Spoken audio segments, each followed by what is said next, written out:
As you remember, at the end of June, in one of my videos, I described in detail another massive Russian missile strike on the territory of Ukraine. Let me remind you that back then, Russian hypersonic and ballistic missiles hit and destroyed dozens of military targets in central and western parts of Ukraine. Numerous explosions were also heard in the capital of Ukraine, Kyiv.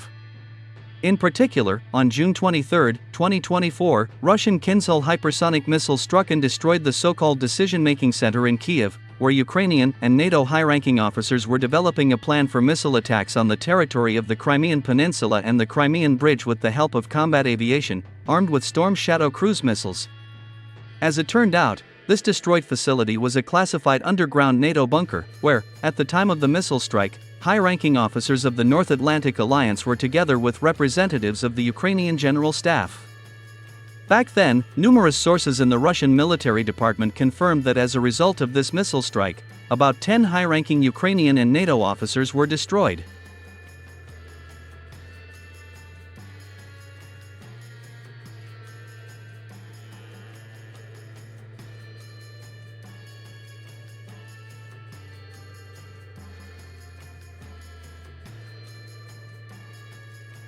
Surprisingly, 2 days after this missile attack, on June 25, official Washington announced the death of the U.S. Embassy staffer in Ukraine.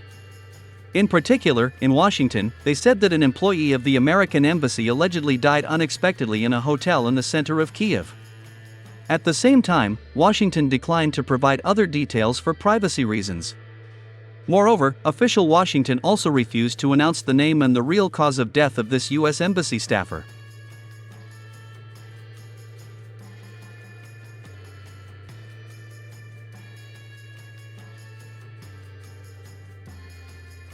And now, 20 days later, classified information was disclosed, and the name of the deceased employee of the American Embassy in Kyiv became known.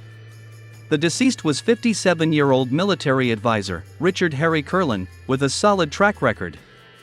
As it turned out, this high-ranking officer held high positions in the U.S. Air Force, the Pentagon, and the United States Central Command. Moreover, while working for the State Department, Richard Kurlan actively participated in secret U.S. missions in Saudi Arabia, Honduras, and Mauritania.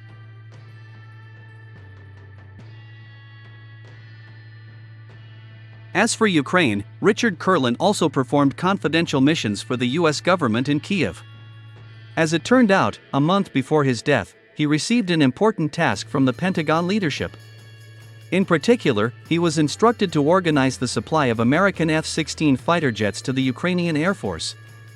At the same time, it is worth noting that after these details appeared, Washington did not officially deny or acknowledge this information. Against this backdrop, a reasonable question arises. Why didn't the United States conceal the death of such a high-ranking officer as Richard Kurlan in Ukraine?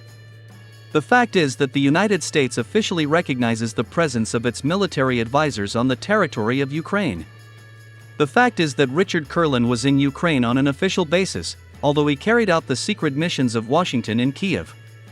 That is why Washington decided not to hide his death in Kyiv, while other deceased high-ranking NATO and Pentagon officers were declared dead as a result of so-called accidents outside Ukraine.